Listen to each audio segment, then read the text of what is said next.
On today's episode of Blue Collar Elk Hunting, we are live from our ElkBros Elk Adventure Camp right here in beautiful New Mexico. You're going to have the opportunity to hear from folks just like yourself that are going through the paces, making the mistakes, learning the skill sets, finding out what it is to truly be an elk hunter. You're going to hear the things that they like, the things that they dislike, the issues, the problems, the solutions, and you're going to hear from all of us about those things as well. Now, I will tell you this, we are live, we're at elk camp, there's a heck of a wind, so there's going to be times when things sound just a little bit windy on that microphone, but we did the best we could, and we want you to enjoy the show and enjoy the things that you're going to learn from those folks learning just like you. So here we go, Burning Daylight. Welcome to Blue Collar Elk Hunting, brought to you by ElkBros.com. With your host, Gilbert Ornelas, and elk hunting coach, Joe Gilly. You want to hunt elk, and they live to hunt elk. Their goal is to share with you what they have learned grinding it out for over 35 seasons, doing what they love. So come on into camp and set a spell. Welcome to Blue Collar Elk Hunters.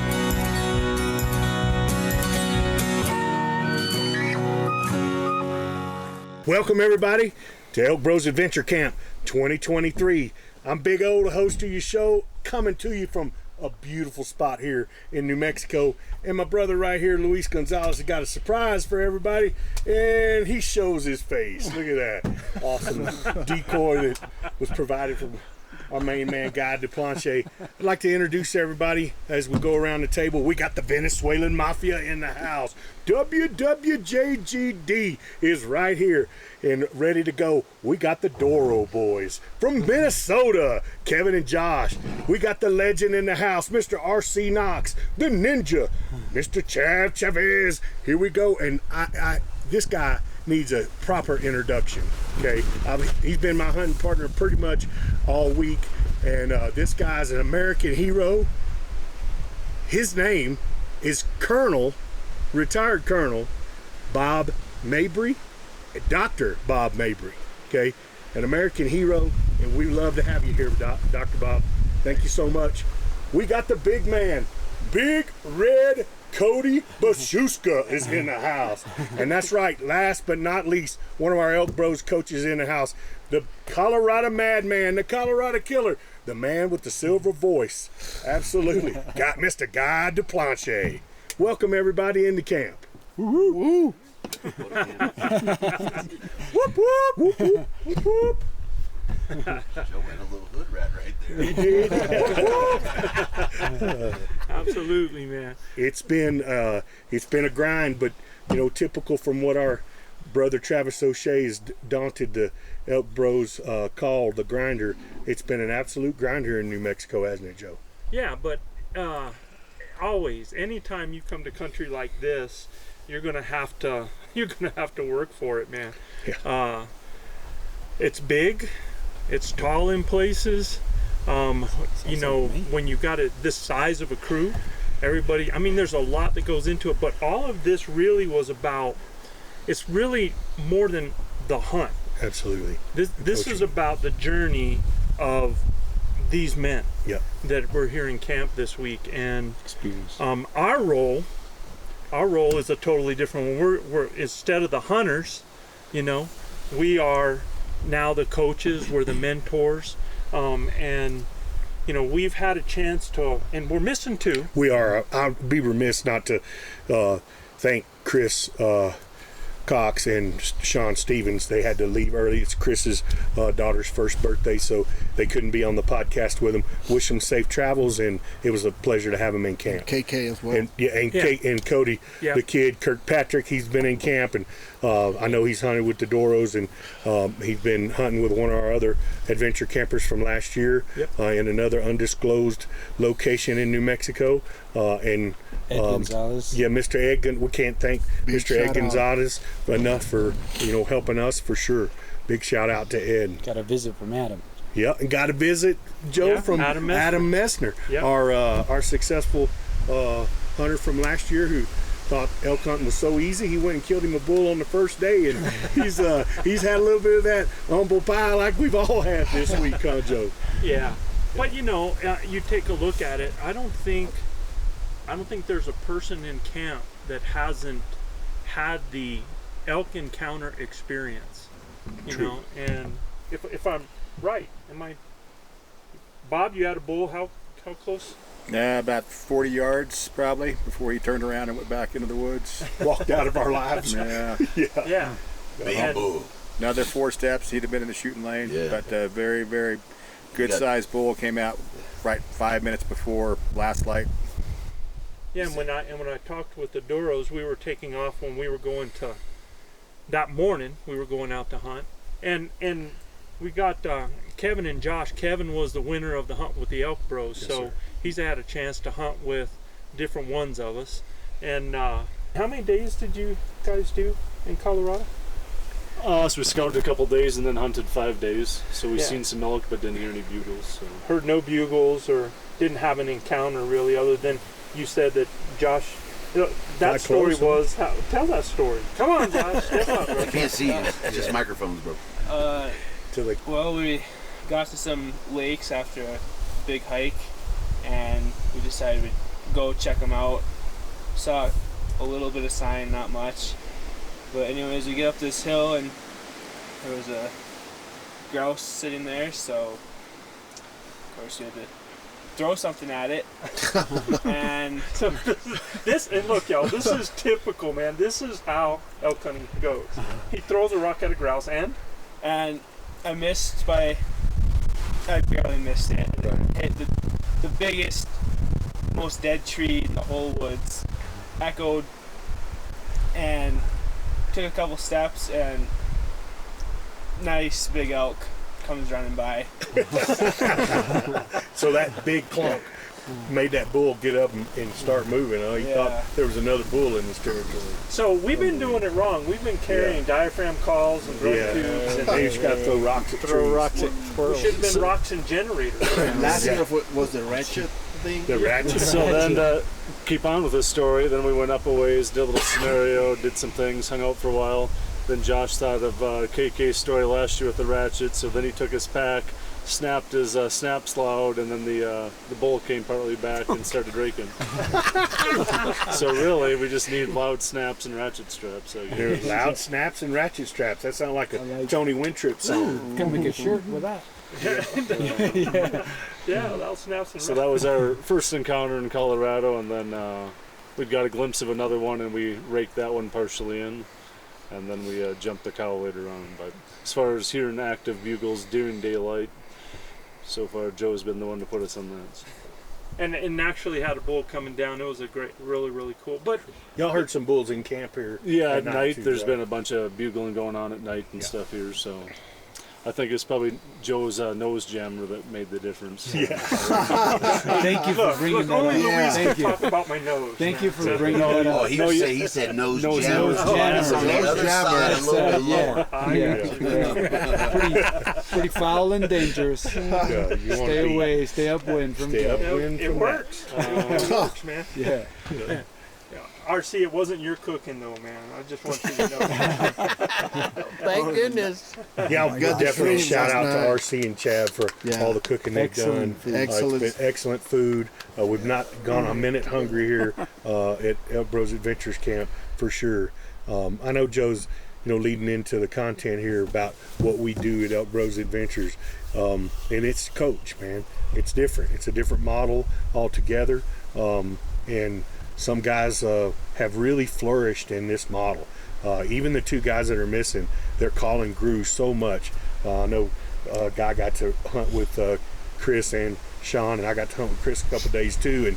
And when they first got here, the calling part was rough. So the calling part was rough for everybody. Absolutely, Yeah. yeah. And what's interesting about that is and that's why I want to ask you guys about that, because during the whole time, and for you guys that are listening to this and don't know about ElkBros Adventure Camp, it is actually we have people that have purchased a hunt to be coached on elk hunting, and what we do is we mentor them, we coach them, all different parts of our ElkBros Success Squad in all different areas. whether it's calling, whether it's gear, whether it's archery setup, failure points, physical fitness, all of these areas. And which was kind of cool too, because Chav did the physical fitness, and I'm always asking Chav, well, have you checked anybody? He says, look, dude, Mabry, I don't have to worry about, man. He's like, He's a horse. He's a horse. He's got it going on. Yeah. But you know, and we'll talk about that a little bit. You know, it happens. That injury bug seems to crop up for somebody every year, Joe. Yeah, it happens. But so we do months of preparation. They get the academy, so they can go through that, and then it's boots on the ground, and they have an ElkBros coach with them. And the whole idea is we are not guides, we are teachers, we are coaches. And what our directive is to empower, okay? And y'all, it's going to be a little windy. I know you're listening to this, it's going to get a little windy here, so we're out in the woods. But it's to empower these people, not enable. And so anytime we do something, our goal is to share our knowledge and to share those strategies and the different systems that we use, and for that to be passed on to them. Woo. So we as coaches have to ask ourselves all the time, is their skill set being developed? What are they learning out of this? And really the success in this camp, and Luis came to me the other day, and he's like, Joe, man, he says, like, I just don't feel like we're successful unless somebody gets an elk, right? I think, you know, gosh, Sean, I don't know how many elk Sean had in front of him, right? Yeah. And I think like Doc was probably 6 feet away from a dead elk. Yeah. You know, I think that with different circumstances, I think Kevin was probably 15 seconds away from it. And I think other people have been in those positions. Yeah. So one thing that I told him though is that, look, the kill in this situation is icing on the cake. If we have any of our guys that are at this point in their skill set, if they raise up that much in their skill set, that's a success. For sure. Right? Each one of these guys here are freshmen in their elk hunting journey, as far as I'm like, if I connected to an athlete. Oh, and I forgot to mention too, you know, Cody, we had a beautiful bull, man, in 40 yards and through thick stuff, and then he stops at 60. And Cody, that wasn't his shot, didn't think of pulling back and let that pass. And that I applaud that. That is huge growth. Yes. Most guys will be excited, draw, and let it go, and not care what happens. And, we applaud you for that, brother. It takes a level of maturity in your hunting career to know when to pass. And this is a guy dropping dimes at 70 yards. I mean, you're talking maybe a 2-inch group at 70 yards to make that decision. So that's a big deal. Yeah, and back to the comment I made to Joe, I mean, it's just more of around adapting to the mentality of coaching and giving the gift of the experience versus, you know, the killing, you know. And it's just, you know, we as hunters, sometimes we tend to relate the success to actually the harvest. But that's the switch that me as a coach and all of us as coaches here at camp need to flip and say, we're not guiding, we're not here for the harvest, we're here for the experience and for watching, like you said, the skill set grow. To help you guys be able to go out and do this on your own, you know, and your skill set grow, right? And if we've not done that, then we have not done a good enough job, right? But I've watched every one of you grow with your skill set. One of the beautiful things I thought we did at this camp, we did a little bit at the other camp, but we did a lot more of it here, was afternoon coaching sessions with you guys, and especially on the calling part, because if there's a weaker point with everybody, it's on the calling part. You know, I talked to Doc this morning, we had a really good hunt. He led us. I would do a little bit, but he started getting into the cow calling a lot better. His bugles are absolutely powerful. I mean, it'll blow the roof off the joint, right? But his cow calling needed some work, and he's really worked hard at that. You know, we even did some tutorial stuff with him drawing and cow calling with me videoing him so he could mimic stopping a bull when he needed to if I was pulled off of him. A lot of these situations that we come to with partner hunting is we may not have eyes on our shooter. We may need to be behind him, you know. So I wanted him to feel comfortable with the things that he was going to need to be doing to be successful. And he's been, you know, like I said, he's been a model guy to have in camp, to coach, right? And with a guy of that ilk, it's hard to coach, right? Because you feel intimidated a little bit, yeah, right, a little bit. My skill set allows me to help him, but again, man, this guy is the real deal. Yeah. You know. Yeah, Well, I hear that. on the calling though, Gil, I got to say, so it's one thing to go through the classes and go through the coaching, and so okay, here's a cow call, here's a lost calf call, here's a bugle. It's way more to it than that. Yes, sir. And that's just like the basic sounds of the elk language. Yes, sir. And watching the coaches and how they put the scenarios together, that's an eye-opener. So there's a lot more work to be done with the calling to be able to get that to that level of sophistication, to be able to sound like a herd of cows, to be able to sound like a hot cow, to be able to sound like a bulls in different sets of circumstances. The repertoire that you guys have is pretty staggering, and it's going to take a lot of work to be able to get there. Yes, sir. Well, I appreciate that. And like I said, when you're coaching guys that have skill sets like his in the woods, I've not hunted with many guys that have a better skill set than he does in the woods, right? I mean, this guy's an absolute assassin in the woods. So again, for me, it was just really honing in on what he needed to work on, and it was the calling part as an elk hunter, right? Yeah, and I think, you know, that's Cody is here, and I know they're not here, but you take Chris and Sean, for example, man. Grew huge, man. And, Guys couldn't even make a sound when they got here. Bro, you had them out yesterday and today where they were actually running their scenarios, they made the decisions, right? And that was the goal, right? I said, hey, let me take both the guys out. They're going to partner hunt, you know, in the upcoming years. It doesn't make sense for them not to put these scenarios on together, for them not to make the decisions together, and then prep them for their next elk hunt together, right? So when they go in the woods, they're prepared. And there is that portion that, you know, some of these guys that didn't get to do that have to figure out on their own, but it was hugely beneficial. And one of the best things was, I'm not calling, boys. You're responsible for him, right? And you're responsible for him. Yeah. And them dudes come back to camp that day, and all I heard over there was mew mew mew, buzz buzz buzz, right? And we went out to the woods after that, and it was perfection, man. I'm gonna set up here, he's gonna set up here. Why? Because X, Y, Z, A, B, C, and it was beautiful, man. Well, I know on day one, and a lot of this is about conversations that we're having as coaches too. But we had the ability for all of us, for two people to spike out, and Guy and myself, we went with Cody and Doc out there, and it ended up we were in animals and we got split, and Doc ended up, you guys were going to come back after the first night because the next morning you had an injury. Right? No, we came back because Doc needed some serious call work, and I didn't want to do that in the field. But he got injured on the way back. Got injured on the way back. Okay, yeah, so we came back was. to work on calls, and as he found out, and he just said, right, that, and you've been saying it, you know, leading up to camp, that is going to be your fail point, if nothing else. So we came back to camp for that. And see, that's where I want, and I want to get some feedback from both you guys, from you, Doc, and you, Cody, on, you know, I talked a lot, and I tried to message and really emphasize the whole calling thing.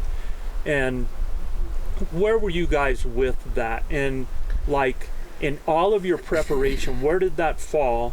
And how did that change when you get here? And I think you just said a little bit about that, how that is, you know, because you don't really see the pieces put together until it's actual, right? I mean, making a cow sound or a lost calf sound or a bugle is way different than running a scenario. Yeah. And like having the knowledge of like when to pull out those different tools and how to put those together in a way that makes an effective scenario, that's kind of graduate level stuff. I mean, making the calls is not. I mean, it's challenging when you first learn how to do it, but that's just the entry point to where you need to be. I don't think that's being able to bugle and cow call by itself is not by itself, I think, sufficient for what you need out here. Where was your calling on your priority list of the things that you were prepping for? It was right up there with fitness and marksmanship. Okay, cool. You know, kind of those were my 3 top priorities. But it was the weakest link I knew coming into camp. Okay. Do you feel like it's the weakest link now? Yeah, absolutely. Okay. All right. Do you feel like you've had growth there? Oh yeah, I know what I need to work on for next year for sure. If you came in as a 1 and a 1 to a 5, where are you at now? I'm not anywhere close to putting the level of sophistication into scenarios that you guys are, but maybe a 3. Okay, That's awesome. Solid growth. that's success right there. Solid growth. And I can attest to that. I've listened to him for several days, and I can attest to that. He led us this morning. He pretty much led everywhere we went. He was real mindful about where we were going. I think that's another thing we'll touch on is how you guys use your electronics to control boundaries and stuff, because it's important. We're hunting on some semi-private and national forest land, right. So we need to know where we're at most of the time. Mm-hmm. Well, yeah, you've always got private lands that you got to know where they exist. And sometimes the fences don't always exist out there. But so Cody, in this show, because we're doing ElkBros Adventures, I need to hear from the campers. We need to hear from the campers because there's a few areas like we're going to come back as to what the expectation to the reality was, what you thought you were getting into, and what actually how that was different and stuff. So think about that a little bit. But let's talk about the calling with you, man, because you and I got to spend some cool time together out on the hill. We had one night when we got rained on like crazy. Hail, rain. It dropped down in temperature. We had a real cold night one night, and but it was a great time out there, and we got some cool time to work on the calling, huh? Yeah, it was a good opportunity. Coming into this, you were talking about priority of calling, and before I entered camp, I thought my calls were pretty good, but I got a big slice of humble pie when I got here. It's like, oh, I guess it doesn't sound that good. It always sounded good to me, but so I had to work on a lot of things there, and working side by side and hearing those calls from the coaches and having their critiques as I'm doing the calls really helped develop the sound and the depth of those calls. And then seeing the different lengths and variations and so much more, and being right there and trying them, having the coach do the call and then being able to try to copy that call. Yeah. And I believe you said I'm a better bugler than you. You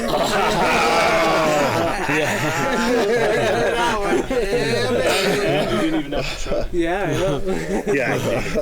Yeah. If you're going to try to get somebody to do something where they're you got to help their confidence. Mic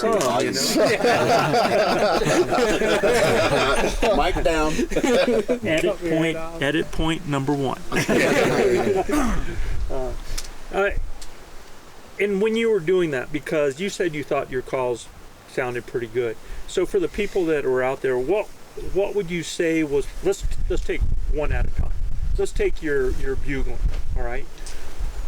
What did you find was your problem, and how did you change that? What did we do to be able to change that? So I could make a bugle before I came to camp that I thought sounded pretty good, and I don't think it was horrible, but the way I was doing it was taking extra energy and air and causing it so I couldn't vary it at the end, and basically and then my timing on the different sounds of the bugle weren't really lining up. So I think those are the two things that improved the most.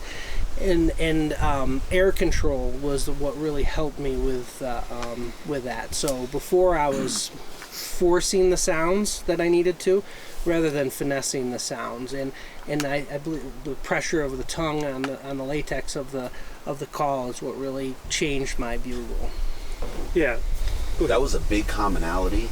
I saw Bob do it. I saw Chris do it. Sean not so much. Cody was doing it, and it's this big load to the lungs. Instead of the And hold diaphragm. the breath, big, even on the cow call. Yeah. And then Sean you watch would him hang come there, off. pass out. Yeah, you watch him come off of just some using shirts. Yeah. And Instead of breathing. right, while they're doing so it. much effort, right? And that was a huge commonality across the board. And Bob's a big man. Right? Big strong man with big strong lungs, and he grabbed that bugle and hit that bugle. I thought he was going to blow the end off that SOB. I'm telling you, man. I tell him every day, hit me with one of them big bad boy bugles, Bob. When he got that under control, Yeah. holy crap. Yeah. That's a good Powerful. Yeah. I bet you could put a ping pong ball inside that tube think he throws and it out launch of that there. thing like 40 feet. like a daggum. What do you call This him? guy was. Yeah. Well, but it's a hard skill to learn watching, videos online and then with an app.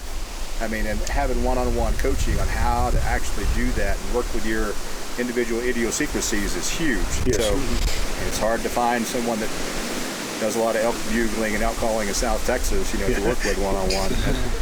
And all these video gurus, they all have different techniques. And so, you end up kind of chasing your tail of like, well, he says to do it this way, and he says to do it a completely different way.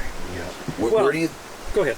Go ahead. Not talking about you guys necessarily. I'm just talking about all the, Where do you think the emotion falls into it, right? Because I feel like that's one of the things that's lacking. You don't get to pick up emotion when you hear, estrus buzz or cow mew, right? And that emotion coming through those calls is huge. Where do you guys think that falls, as you were listening and watching everything play out? That's the graduate level of call language, what I'm talking about, and that's going to be a lot. That's going to be listening to a lot of elk sounds, and then kind of thinking through those scenarios in your mind and then just mimicking those scenarios. I mean, that's how I'm going to probably approach it this next year.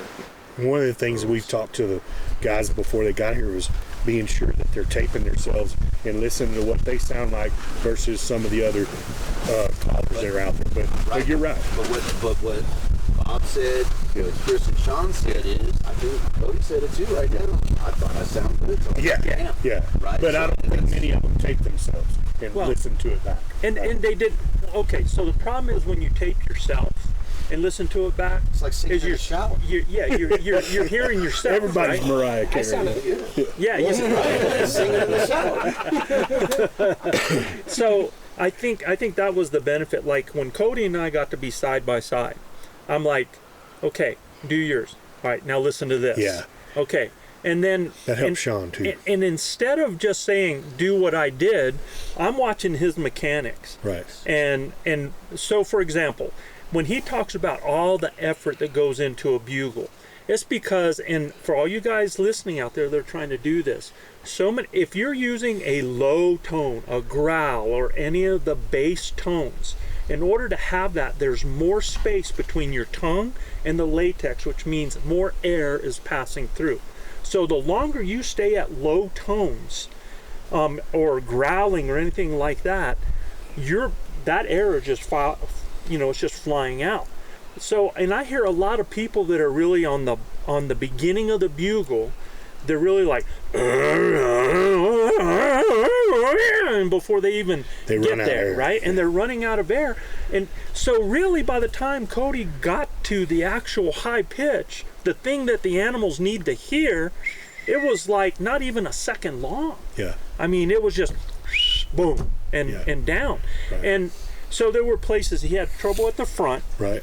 and he had trouble at the end, and the trouble at the end came from running out of air. Yeah. So it was like a real sharp on the end of it with that sound that sounded like a bark. Right. So he was really, and I mean, in order to get sounds, he's got to have a lot of air, because I could swear, man, like I said, I bet if I put a ping pong ball in there, he could have shot that puppy 40 yards. Sure. Could have killed an elk with it.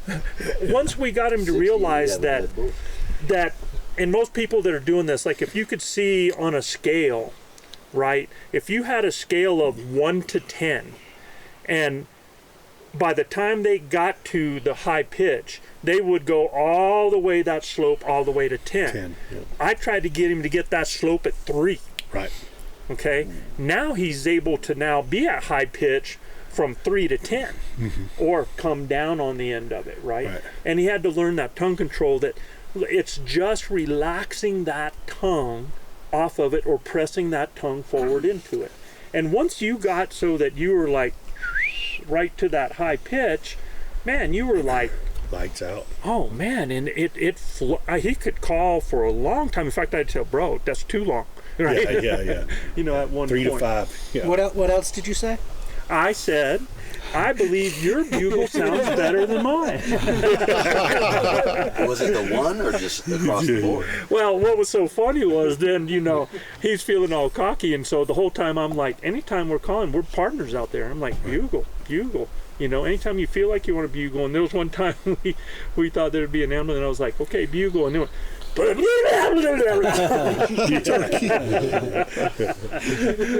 for the folks listening, right, when that happens, what do you do? If you send that bad call, Get right after it. get right back after Get right with back one. after Don't sweep it up. Like another bull's right there with it. Yeah. That one that had a little emphysema or whatever, you know, at the end of the day. I mean, I've heard a couple of cow calls, and I've made comments to guys just in laughing at that cow had emphysema or, you know, maybe a bad batch of bronchitis, because I've got it right now. But at the end of the day, these guys have worked extremely hard. And I would be remiss not to say that we have a new coach in camp that took hunters this week, and I'm very proud of him, Manano. So the guy's calling the guy has come full circle to being one of the best woodsmen I've ever hunted with, to now calling his butt off. So we're super proud of you, brother. Thank you, bro. Yeah, and we had, I mean, that was Cody too, you know, for the first time. You know, Cody was actually in guide mode before he got here, doing ElkBros Adventure guiding, and came in here and jumped in. And I was with him, and he did it perfectly. Yeah. He did it pretty well. But at the same time, we had another first-year coach, and that was Luis. Yeah. And I'm real curious now that we're on the calling, because I heard Guy talking about Sean and Chris this morning. Yeah. And he was talking about how Sean was knocking it out of the park. Yeah. And you were the first one to work with Sean for the few 2 days. 2 right? days, yeah. So what were you finding? Talk about his growth. Yeah. So Sean is extremely smart, and he was a sponge, right? And you can tell he Very had a much passion for this type of, you know, sport. Yeah. You know, on top of that, the guy had done Ironman, and he was in really, really good shape, and he wanted to explore. He wanted to eat the mountains alive, you know, and so it was Day awesome. 3, he wanted to whoa. Yeah. So, you know, we did it, right? Yeah. I mean, we had, from day one, first morning, we had an encounter, a close encounter. You know, we had a conversation before this happened, and so we made the calls, and one of the things that Sean and I talked about is, you know, he felt like he was like so green to the whole process that he didn't feel comfortable kind of just leading the hunt and being coached from kind of the background. He kind of more wanted that initial, you know, He needed an example. He needed, yes, especially in for the cow calling, for the bugling. He just needed to see it and hear it. More of a visual guy. You know, we talked about setups. We talked about, hey, you know, if the bull's coming this way, what is the first thing you're doing? You know, so prompting those questions every morning before something took place, and then saying, okay, well, how about this, or how about that option? And so he, again, I think he did an excellent job. That close encounter, if it wasn't for the fact that the sun was starting to come out and shine his face, it was like silhouetted his face. And I think that's kind of what spooked the elk. But that elk was, you know, within 38 yards and coming towards him. So that was a super close encounter. The second day, we threw a bugle, and I hear a noise on the right hand side of the ridge, and we turn, and there's 2 elk on 100 yards out. And so we set up, you know, we make a call, and the elk turn, and they start coming uphill. You know, I think the wind was wrong at the moment, and they just skirted the little ridge that we were on. So I mean, I think a lot to say about, you know, and I had this conversation with RC as well, is, you know, sometimes we do the pre-hunt, we do a lot of work on all the theory and all the discussions and preparation to the hunt. And I think that box is being checked excellently. I think that what we want to see is you guys, when you come into camp, kind of leading your own hunt, but having us there as a sounding board, you know, to make your decisions. But depending on the level of the hunter coming in, I think there's worth in, it's kind of like when a pilot, you know, goes through all the material, but you first put him as a co-pilot on your plane before taking off and flying with him, and eventually you hand over control and then that person takes over. And I think, you know, Sean and I came to that kind of agreement. Everybody's going to be different, right? But Sean and I came to that agreement. And again, I think what he saw and what he did the first couple of days just, you know, catapulted him to a level that I feel that he grew a lot in the first few days, just because you could see it in his eyes. Yes. I mean, when we would do, and it was so cool. I want to do this first of all too, and say that I could not be any more proud of my entire ElkBros crew. Chab, RC, Guy, Gil, the Mafia, KK, you know, everybody that I come back, you know, and I see coaching sessions going on, and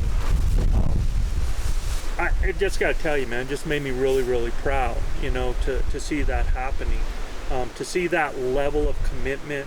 And look, you know, coaching sometimes is a lot like parenting. You know, when you're doing something like, there's no book, we're creating the book, right? There's no manuals. You know, there's some mistakes that are going to be made along the way, but none of it in malice, all of it for wanting to do the best for people. So, and that's one thing that, you know, guys, that when we talk about that knowledge set, and we talked about that, it's like, well, we can't just tell guys, okay, run the hunt, without any kind of knowledge to be able to do that, right? So, I mean, even though we've been given information, how to put those pieces together with all the variables that are happening out there with terrain and weather and how the elk behavior is and the different things like that. So we work on giving knowledge options for you to think about so that you can get involved in that. And so that's one of the things that we use as a tool. One of our objective coaches here, and I mean, he's been like a fly on the wall, listening to everything, who I've hunted with for many years, and I'd like to hear from him. But Chav, you've seen these coaching sessions, have sat in on them, and offered some fantastic advice, so really like to hear something. Yeah, Joe almost got to the point that I was wanting to make. When you guys set up that coaching session, the three of you, yes, sir. I thought that was real important, because I could see growth from day 1 to day 3. You know, the first day, you know, we're back here Hop Sing and Mr. Cartwright, you know, they're out there cooking, and I'm hearing them starting off, and I'm like, and I look over and see what RC's doing. but by the third day, I'm looking around the tent like, oh, wow, who was that? Who was that? Yeah. I mean, I could see the growth. I mean, I thought that was really important. Thank you. You guys did a really good job teaching. And I think it but helps then again, person. you got to be coachable, and Yes. I thought you guys were doing That's a good what job. I was going to say. It takes a willingness on their part to really keep us motivated, right? Because it's, you know. And I thought that was thing really is great. legit. I could see the improvement. Really see it. Yeah.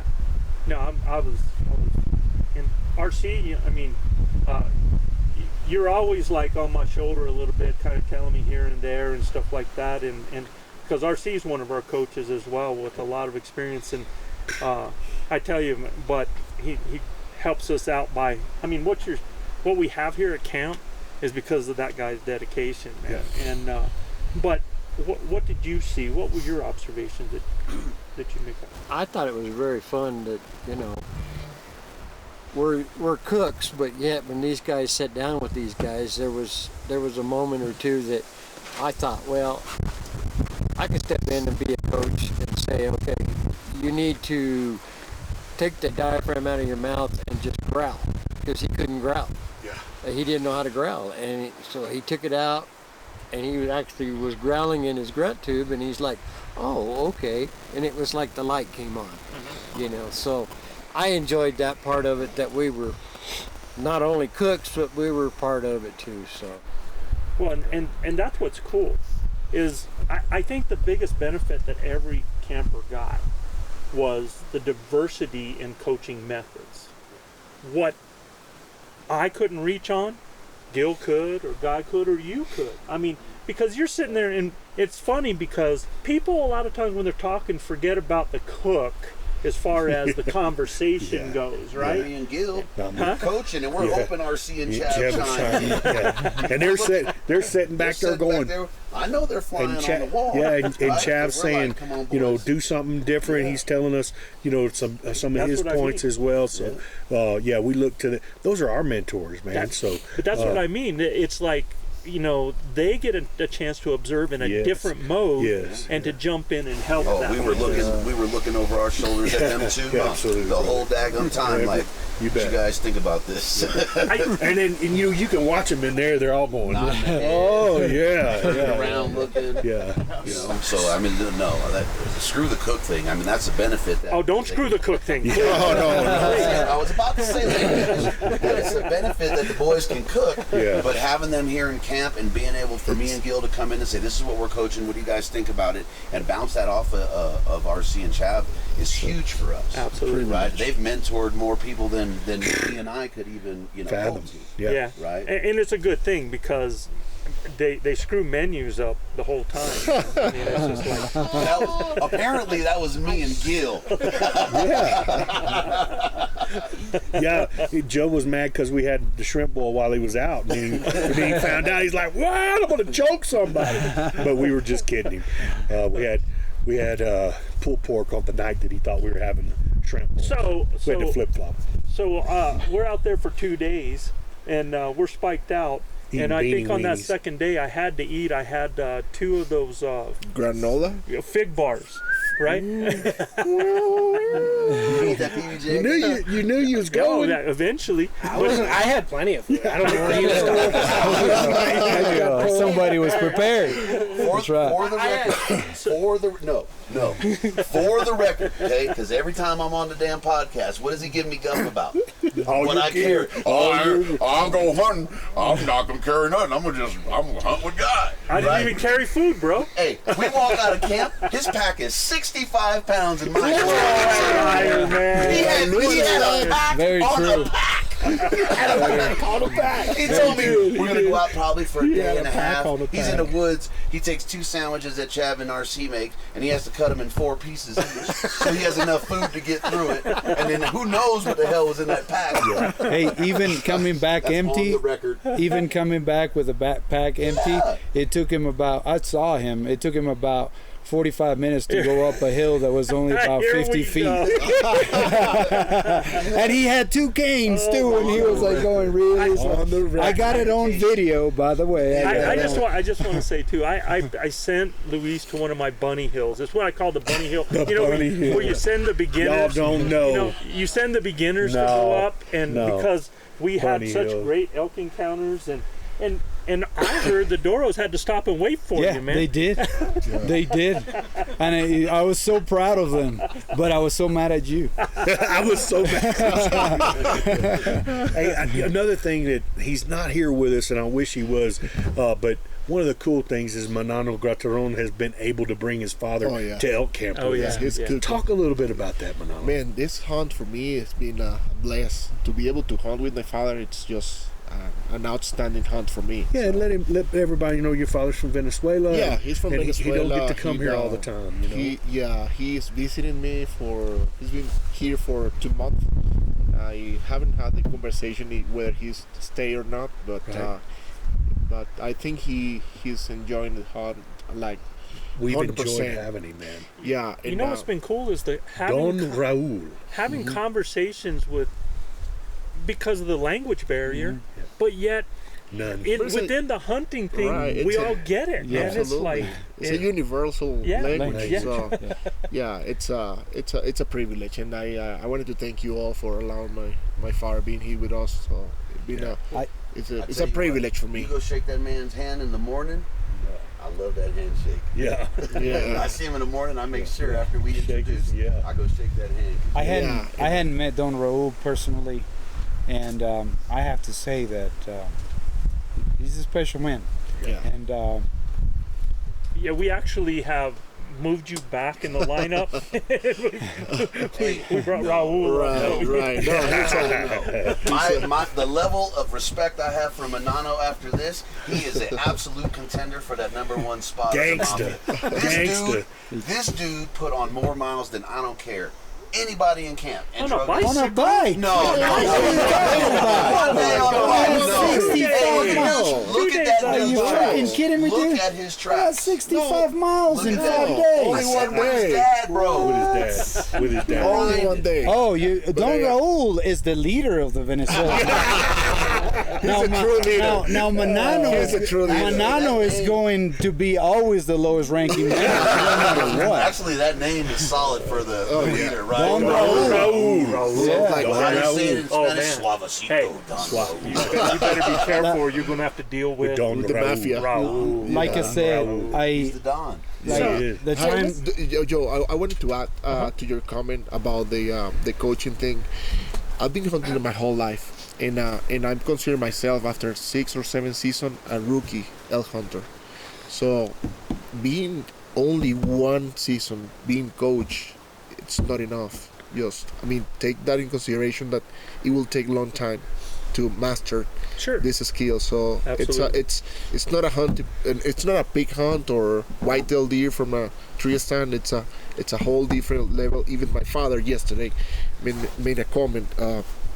He has been hunting since he was 10 years old. So he's 71. He had 60 years of experience. So he told me yesterday he's a rifle hunter, and we were in the range, and he told me, "Hey, this is not a joke hunt. This is a real deal.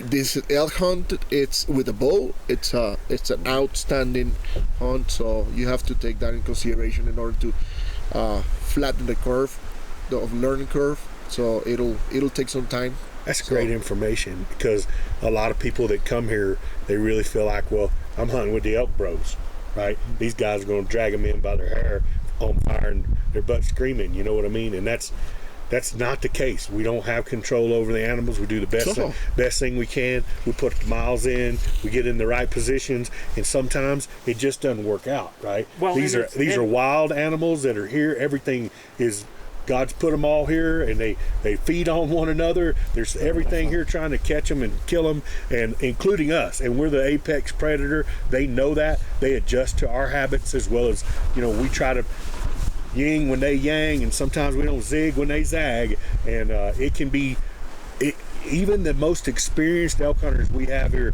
like R.C. Knox, Joe Gillia, these guys are our mentors, and it's been tough. Right, so we all struggle at this at times, right? Are there times where we knock it out of the park? Yeah, but I'm telling you, more often than not, it's been tough. Well, Everything's against you. Yeah, everything's against you. Well, and the thing is too, when you come here with the ElkBros, it's not the ElkBros that are doing it for you. No. They got to do it. Yeah. And I'll tell you, I think the whole part of it, I really think 1, 2, 3, I think 4 elk. Could be in camp, and part of that is developing 1 mule deer. It's going from the hunter to the killer, right? And that's that experience level of what to do, when to do, and how to do it, and that takes time. And that's like Manano was saying, it's not learned just right away. No, it's not. It's something developed that over time. It takes some experience. This is my 14th season. Never felt more comfortable in the calling aspect of it. Still got a lot of work to do on my game, but at the end of the day, the calling aspect of it and the shooting aspect of it, I feel like it's pretty strong. And with the help of Doc, we'll get this health issues lined out, and be back better than ever. That's false modesty. There ain't no shit. There ain't many better callers than this man sitting next to me. I appreciate You listen that. to him in the woods, huh? You listen to this guy in the woods, and it's. makes me extremely proud. There ain't because I ain't bullshit. Sorry. Edit point number 2. My bad. When Don Raul, the leader of the Venezuela mafia, shows up. Thank you, brother. Alguien que me traduzca por favor decirles que lo que quiero decir. Thank you, brother. When I hear Luis, when I hear Gil, and they're calling from when I first met them to everything. I mean, I can remember the first day I told Luis, I was like, "Okay, bro, start." Yeah. You go. And he looked that day. He looked at me and he goes, "What? What?" Yeah. and it was by a park. Yeah. In the afternoon, we went out and just to do that. Yeah, exactly. And I was there. Like when we went to Canada with Manano. Yeah. Mm-hmm. I mean, come on, Dude, Manano, killed it, bro. let's do this. Absolutely let's do this. killed And he it in was like, Canada. I don't want to. And finally, he did it. He's been doing enough of it and we're like, so proud of him. So proud of him. And so it was like the whole way, it's Manano practicing, and it was great. I mean, it was good. Well, as coaches, if we don't get better, we can't get better for our clients that come in that want to be coached. So we've all got to find something within our skill set that we need to get better at. So, let's go to something like Kev. I'm going to go to you now because I'm going to go from you, and I'm going to go to our other guys here that were being coached. Like for you, you got a chance to hunt with some of us, and I don't know what you were expecting, and how much the reality where that was with what you thought it was going to be like when you came here, as far as the Elk Bros. And you listened to us for quite a while. I think you've been listening to the podcast for what? So I've been listening a couple of years. I guess I'm not sure what I thought for expectations. I mean, I just like to get out and explore the woods and go hunting. So that's what we've done. So meet new people. I enjoy hearing other people's stories, seeing their techniques. So. Pleasure to be in camp with you, brother. So, Super guy. So like I said, I don't know if I really had expectations, so to say, other than let's get out there and see some country. So a lot of people like, we have our podcast. A lot of people who they are on the podcast. You had a chance to be around us. So, how much did we disturb you? Well, yeah, and your boys I could have probably too, been so. warned that I could have had some like Vicks for my nose, but other than but no, anytime you can get out, enjoy life. So never take any day for granted. I mean, that's the main thing. You never know when you can't walk anymore. You can't go in the woods. I mean, that's what you really need to appreciate. And these guys can walk. Yeah, he can walk. I can These tell guys you. can put the miles in for sure. Both of them, pretty impressive. Yeah, so, they can go. Yeah. they can- I mean, they went up the Bunny Hill no problem twice. Bunny Hill. Yeah, they did. I'm so proud of them for that. Yeah. So let's go to our campers there, and Robert and Cody. I mean, last year when we had guys come in, it was like this is not what we expected. Where was that with you? What was the reality versus what you thought in your head it was going to be like? Was it better? Was it worse? Where are the points that we need to work at? Where do we excel at? And honestly, that's the type of things that are going to make us better. I didn't know what to expect, frankly. It was my first elk hunt, first archery hunt. So very pleased with the camp setup. I wasn't expecting a porta potty, so that was nice. I liked the opportunity to spike camp. I think probably that's a style that I would enjoy, to get out and get away from everybody and kind of stay out there for a while. So I got a chance to see how that was done, and I think that was good. And then seeing different, calling styles and learning different tips from different coaches has been good. So, and then, meeting, everybody else here has been a good experience as well. So, I mean, I didn't have a lot as far as fixed expectations in my mind, but overall very pleased with the experience. Awesome. Thank you, brother. Yeah. So, really, there wasn't anything that you could say it's not what I thought it was going to be. No. I mean, I accomplished what I wanted to accomplish in that I got to see what it was like. I had a pretty good encounter with a big bull.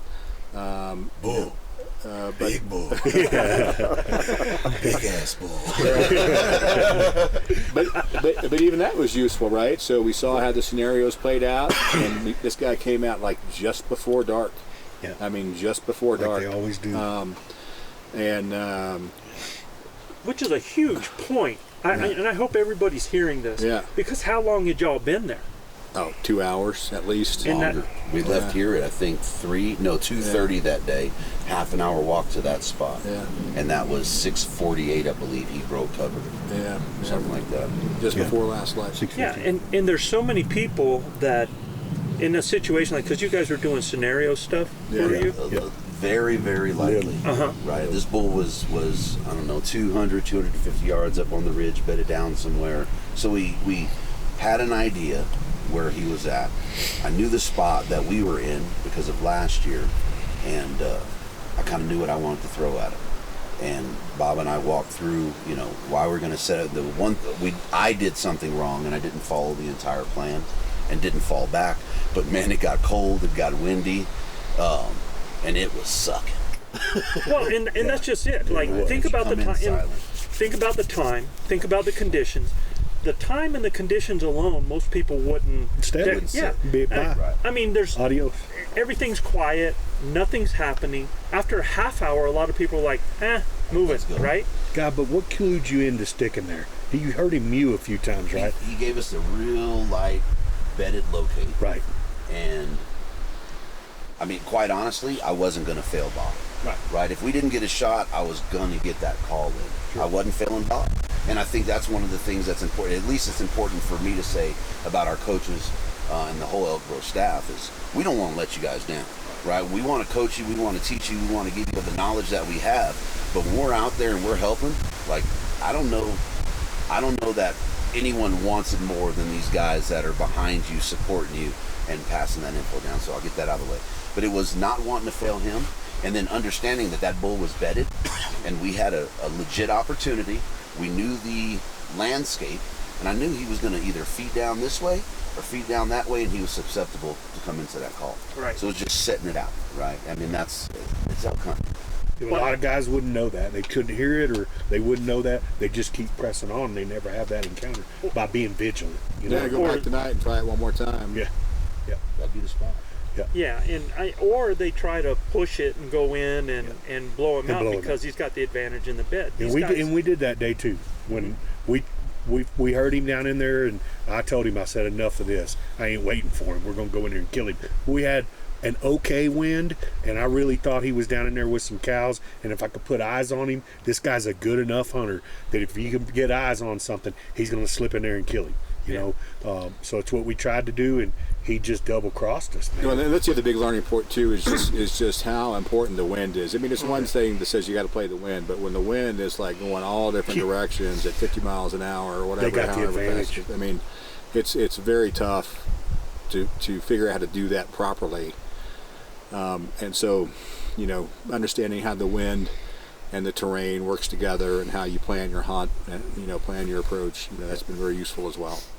Yeah, absolutely. It's a lot of little subtle nuance points, outside of fitness, archery, and calling that variables. And that's one thing that people have to understand. Like, where we are controls a variable. Where me and Kevin and Josh were this morning is a different variable. Because of the type of land and what we're trying to do. And it's a constantly changing calculus depending on the time of day and what the elk are doing. The thermals, the way they switch up and down. The wind. Time of the year, yep. Yeah. And what the elk are doing and what what they're accepting, what they're not accepting, what's pushing the buttons, what's not pushing the buttons. Sometimes you got to just try different things, which I think adds to the challenge, which makes it more fun. Yeah, and Absolutely. We've thrown the kitchen sink at them, man. I mean, it's Guy, myself, Bob. We've thrown the kitchen sink at them and been close, right? But again, this wind seems to, and some lead cows that are, a little smarter than we are. They tend to whip you, So if you stay at it, though, man, I really feel like if we're vigilant and we stay at it, anytime we walk in the woods, I feel like we got an opportunity to harvest an elk. And you have to remember, I mean, we've had hunts. I've had hunts where you go 7 days without seeing an elk. Exactly. 7 days. and then boom, over then the next something changes ridge. in 30 seconds, 0 to hero. So, you know, you just got to stay vigilant. You have to stay believing in your ability. You have to keep doing the game plan and try to make that happen. Cody, so for you, you know, from same thing, man. Was it what you expected? Was it different? What parts of it? What did it do for you? And well, the highlight of it was that warm shower we found out about on the second day. Whoa. There's a shower? You gotta be shitting me. Right here. Nobody ever told you about the shower, Bob? There's a man. So, I'm facing to leave. I had one either. But they go, We're going to poke the bear down there. We're out. So, other than that, you know, I guess I missed that in the initial camp briefing. you know, actually, we missed that in the camp briefing. It was a great surprise for us. Yeah. You know? And we realized real quick that you don't make adjustments to it. So that was one of the. I said that, man. Whoever I took, I said, don't touch this thing, man. Cody was It'll outside. scald you. KK was outside, butt naked, trying to get it to go. He goes, I think Ed put the drone in the air and I was butt naked outside trying to get that thing on. It's hilarious, dude. all right. So, but I think our all of our meetings ahead of time really established the expectations of what camp would be and what you guys expected out of us, and what we needed to prepare for. Should we have prepared for some certain things a little bit heavier? Yes, but I think we, like the calling. But I think being here and working with the different coaches, like the one day you were working with me, Joe, and talking about how to smile and drop my jaw when I'm doing the cow calls, and I was doing that and I was improving. And the next day I was with Luis, and he said, why don't you try bringing the call back farther in your mouth, because I have a tendency for my call to be up farther, and that improved my call a little bit more. Yeah, so working with the different coaches, I think, was a really important aspect of it. And I had really no expectations as far as how that was going to go. Right. I had no clue really. So I think that was a big thing that I got out of it. And the other thing is, how much you can move when it's the right time to move. I was shocked, when that one was coming in and he was 40 yards and he was being blocked. You're like, let's go, and we pretty much ran to get into a better position. And he may have saw us, he may not have, but I would have, hunting any other animal, I would have never done something like that. And we actually got in position and stopped him with a clear shot at 60 twice, right? Mm-hmm. So if you don't make those moves, they walk out of your life. Yeah. And you're right, I think that was. And I would have never thought to do that, because I would have just thought he would have been instantly gone by moving that much. One of the first times with Luis when we were hunting together, I literally grabbed his pack from behind and moved him. To a window. To shooting. That's what I did. That's what I did with Sean yesterday. I mean, that bull was at 170, 180 yards. And we went full-blown sprint, and I was manhandling him the whole way right in front of me, right? So we're in line with each other, we're behind cover. I have eyes on him, and Sean's going, do I knock an arrow? And he has an arrow flailing in the air. Do I knock the arrow? I was like, just come on. But it put us in a position, when that bull come up and he stopped, he was at 43 yards. He just didn't give us vitals, I think a good point from when I heard, and this is really cool, it just hit me, is that I think you guys did do a good job on your diligence on developing your baseline with the calls, which made it so much easier to make small changes when we had you. Yeah, because you hadn't done nothing. We'd have been. You should have. In 30 minutes, we had him. Cody coming back through the field today with his cow calls. I heard him.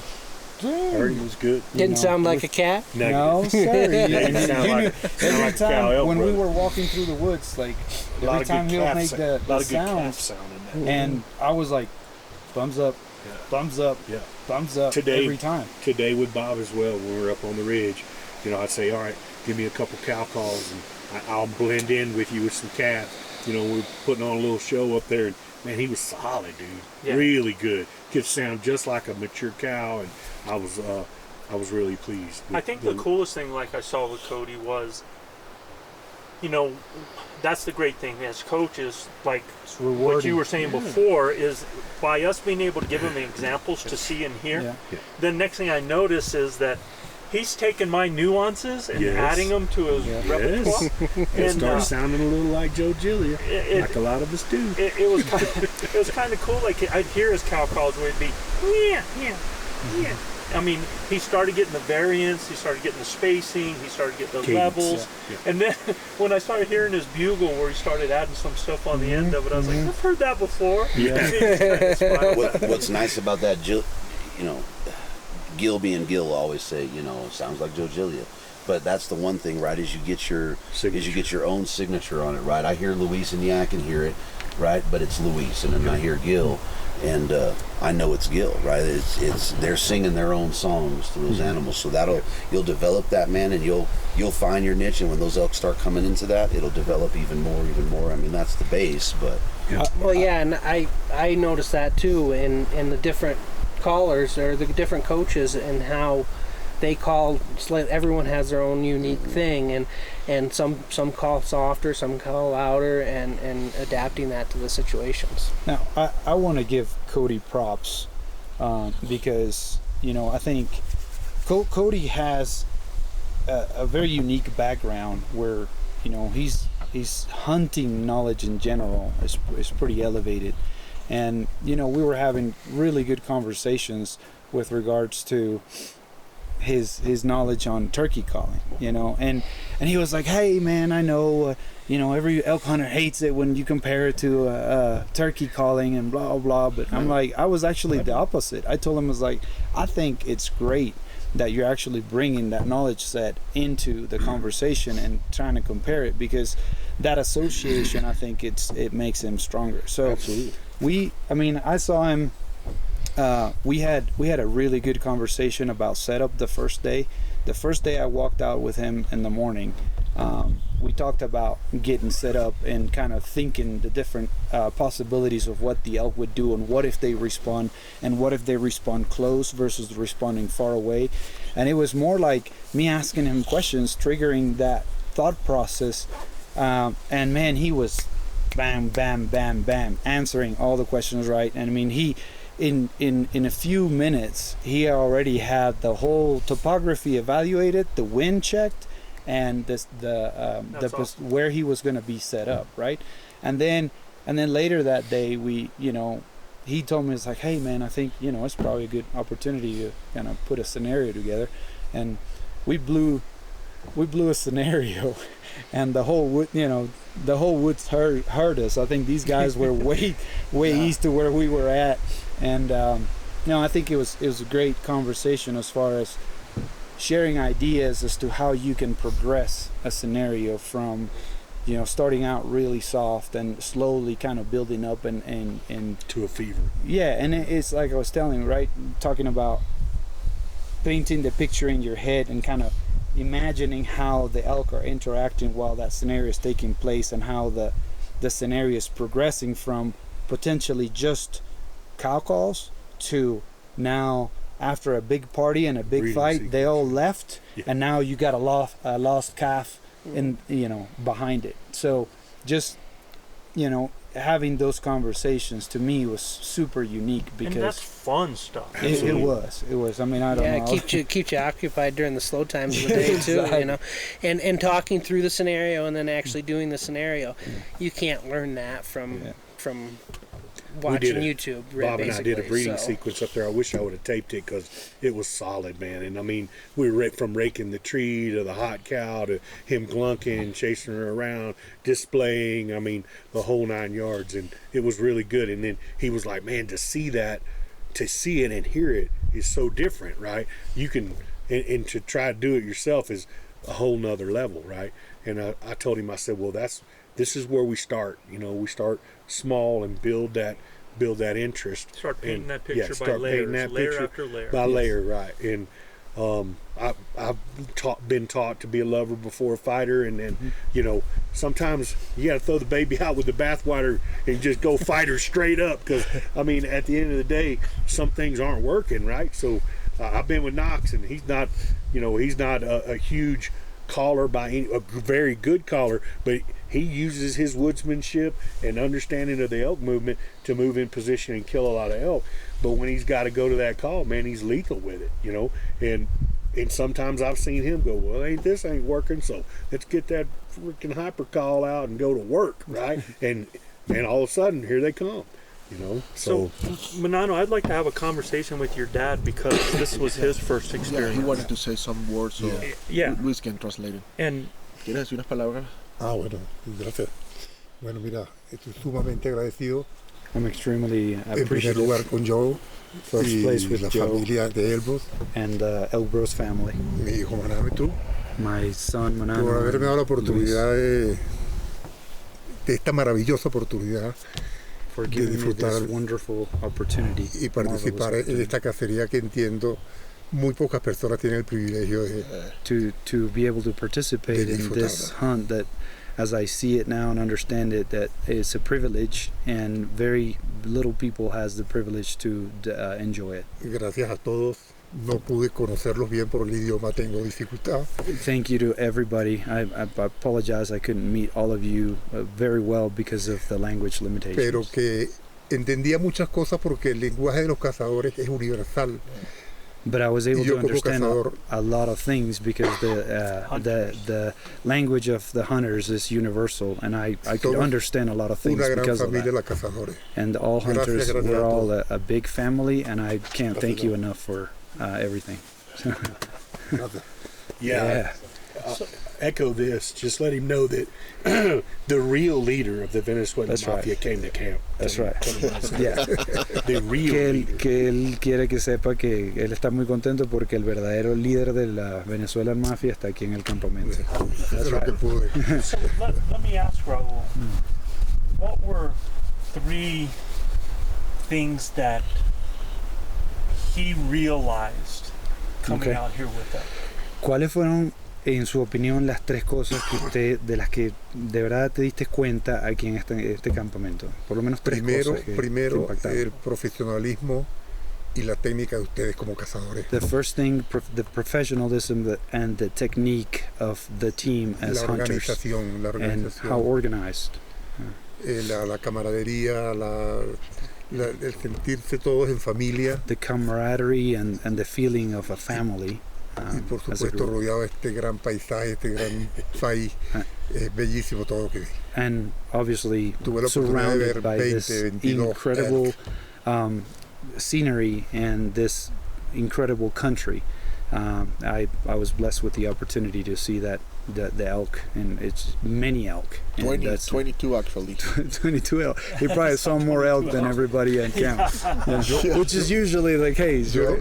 no podía entender que no podía cazarlo a la distancia, que estaba con un rifle lo mataba con todo. He couldn't. He felt like he couldn't understand why you can harvest an animal with a rifle. You can just simply shoot it and then harvest No, it. because of a private land. So Yeah, that's that for him it was hard to kind of understand all the different boundaries and the stuff that we deal there's with. no fence line there. Yeah, there is, Father. It's not visible, but it's Me provoca agarrar el arco y salir corriendo y ¡chan! He said he felt like just grabbing the bow and run after them and just shoot them. Yeah, we felt that way. Tell him sometimes I feel like throwing my bullet. Gilbert dice que a veces él siente le provoca es más bien tirarle el arco y todo, tirarle el arco al animal. So I'm going to say ask you guys the same thing. What were your 3 biggest takeaways out here in your experiences with the animals and out there in the woods and doing that? Una cosita de último que quería The decir. 3 biggest things that are growth things for you guys, probably. I mean, if somebody else said, okay, so you went and had this experience, right? And I'm thinking about it. What would you tell them are probably going to be their biggest takeaways?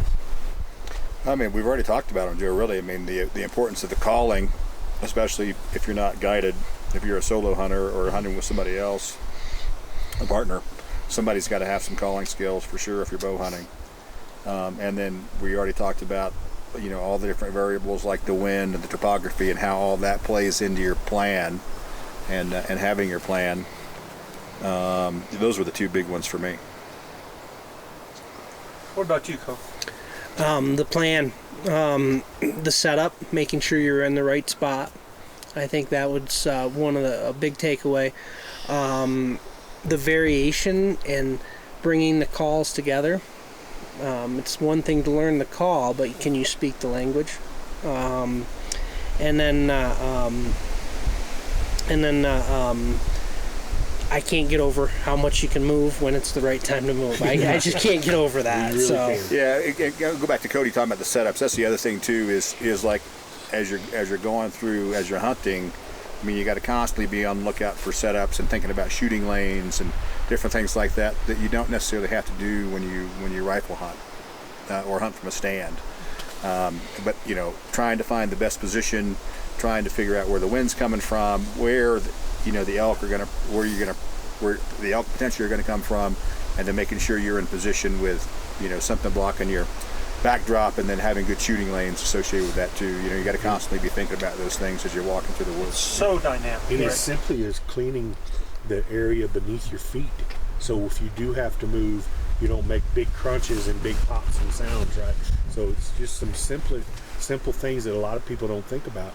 Making a little clearer spot for yourself to make a move if you need to. That's not going to sound like cornflakes when you step on it. and it's okay to stop and think before you act. Right. And if you don't stop and think, I mean, you got to think quick, but you still got to stop and think before you make that action, because if you don't think out your scenario before you get over that knoll, you might be in the wrong spot. I had you and Kev with me, Kevin, and you guys are always asking questions all the time, man. I mean, I really appreciated the questions that as we were going through, you know, picking my brain and why we did this and why, you know, the different things. And Kevin, you did the same thing. So during that time of all that questioning, what were the three biggest takeaways for you?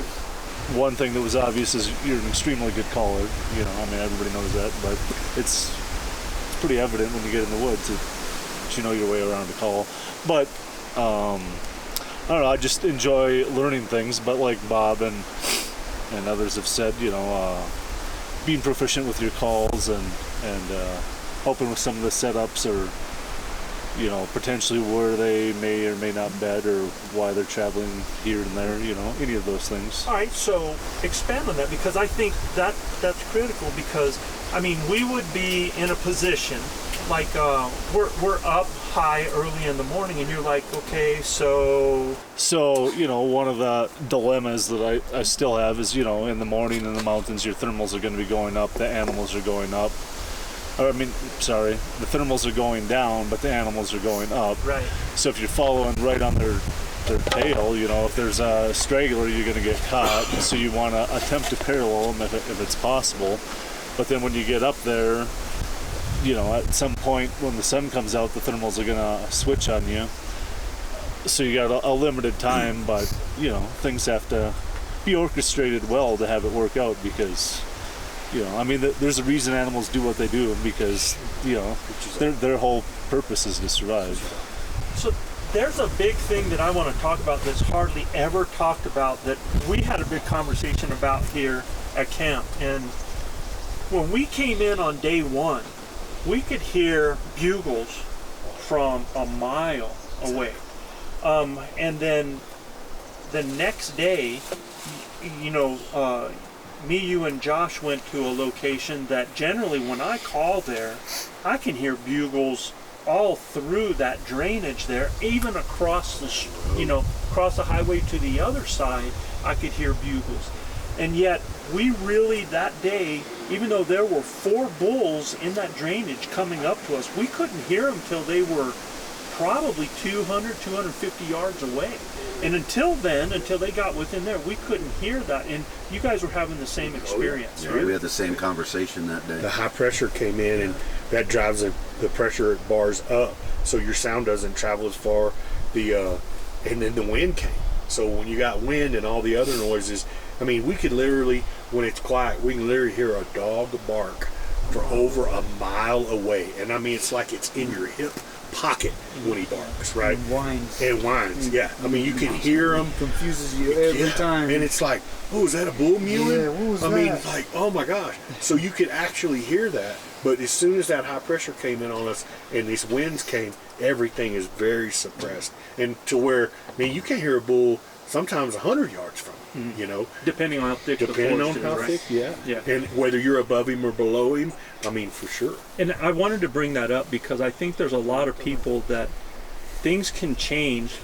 And how many times, I've never thought about barometric pressure. Yeah. I've been hunting for 41 seasons. Luis came in and he had the same experience as Gil and the same experience as me out with our guys that day, and I updated the weather and boom, it was almost at 31. Yeah. And it was like, here it is, boys. And as soon as I said it, Gil chimed in on it too. And it was, I mean, we all had the same experience that day. So that, I mean, and I want people to hear that because that's something to think about. A lot of times, because we're not hearing the response, that they're not making it doesn't mean that they're not responding. And the trigger for me was the previous morning, we could all hear each other's bugles. Oh my gosh! On stepping on them. Even though we were in different ridges and over a half mile away. Some cases a mile. Yeah. And then that morning it was extremely quiet, and you know, when we bugled that morning, Cody bugled that morning. It was a loud bugle, and I'm like, Gilbert's texting me and he's saying, "Not over here. Can you hear anything?" I'm like, because he's above us. And I said no. But then I realized Gilbert didn't hear us. And then Gilbert's about to bring the party on, you know. And then he said, I was like, man, made a huge party up here. And I'm like, man, we didn't hear you at all. And so I'm like, I told Cody that day, I said, Cody, there's got to be something with the atmosphere, with the pressure, with the atmospheric pressure that is dampening the sound across the board. It's got to be something like that, because it's just strange, the behavioral change, or at least what we thought was the behavioral change from one day to the other. And sure enough, when we came back down to camp and we all had the same experience. And he pulled the barometric pressure, and it definitely showed it had increased. And it affects them too. Yeah. And you equate that with this high pressure with these big blue skies and lots of wind, you know, and it comes right after some storms. In the first couple of days, we had some definite storms, you know. So I think these are a lot of lessons and the things, and I think people now understand what ElkBros Adventure Camp is about. And hopefully you picked up some nuggets from this and talked about, you know, if this is the beginning of their journey, the people that are out there listening to this, there's so much that you can do, but we highly recommend, you know, get with a mentor, actually get there with them, whether it be, I mean, we have ways of doing things today, you know, where we can do things visually and through audible things like Zoom and stuff like that, but man, to get out in the different types of terrain, to get out and experience those variables, to experience those animals, and I know it's hard for a lot of people back east. It's hard for somebody from Texas. So fellas, what advice would you guys give to end this show to those people that are starting this journey, and how can they get this type of thing, even if they don't do it with people like us? Well, number one is, you got to be fit enough to get to where the elk are. Number two, you got to be able to draw your bow and shoot an elk when you see one. And then if you don't have the ability to experience elk camp with ElkBros or get some instruction, go with someone that's knowledgeable. Someone that knows how to call, that knows the variables, how to play the wind, and things like that, so you can learn firsthand how to do it. And number one is, in my opinion, is get out there and do it. Just do it, right? Yeah. There, you only have so many years, and you guys did 5 days, right, out of 360. So to get a month's worth of learning, it takes you, what, 5 years? Yeah. Right? To get a month's worth of learning. So hopefully we've managed to cut that curve out. for them And Joe. Most months have about 30. Yeah. Not 25. Yeah, I said about a month. All right. Just The keeping engineer had to clarify. just keeping the math. The engineer. Call from you, not his math. Yeah, he still thinks we don't understand geometry. Yeah. You know, the I don't want to choke up because I always do when we talk about this shit. He'll start choking up too. But the time that we spend out in the woods and the time we spend in camp, I can speak for every one of us here, and it means the world to us. And we appreciate you guys giving us the opportunity to share our knowledge, to spend time in the woods with you, tromp around, carrying our bows, hiking long hikes. It's a big deal to all of us. So thank you for choosing us to do it. And it was an honor and a pleasure to spend time in camp and in the woods with you guys. Absolute Well said, honor. man. Absolute honor. I can completely. I concur. Yes. With that, if you guys like what we're doing, please subscribe, rate, and review us. You got to go to Apple Podcasts or iTunes, and you can check us out at ElkBros.com. Also, Joe, they can get the base camp at ElkBros.com. That's www.elkbros.com. You can also check out our adventure series camps that'll be coming up next year. Looking for bigger and better things next year, Joe. This has been awesome. It ain't over yet. Don't let the fat lady sing. That's right. No shade towards the big people, because I am one. Round is a shape, right? At the end of the day, man, we appreciate every one of our hunters in camp, all our coaches. This is our ElkBros family. I hope you found out that we're just like the next guy. We like having elk camp every week. That's why we do the podcast. And we've also extended our family. We've partnered with Baldy Ridge Outfitters. That's right. And the Moots Ranch over there, and we have coaches that are working on private land hunts. Yep. And they've been knocking it out of the park while we've been here. And we're working on that as well. So yeah. And they've killed some absolute horses over there. We look forward to seeing what they bring the rest of the year. For sure. I'm looking forward to getting over there and seeing Mr. Baldwin and Ryan and all the guys, Bettis, all the guys here pretty quick. So, but like we say in the Lone Star State, Colonel Bob, husbands, kiss your wives. Wives, kiss your husbands. Hug your babies. Keep your broadhead sharp and your powder dry. And we'll see you next week right here on Blue Collar Elk Hunting. Peace, y'all. Peace.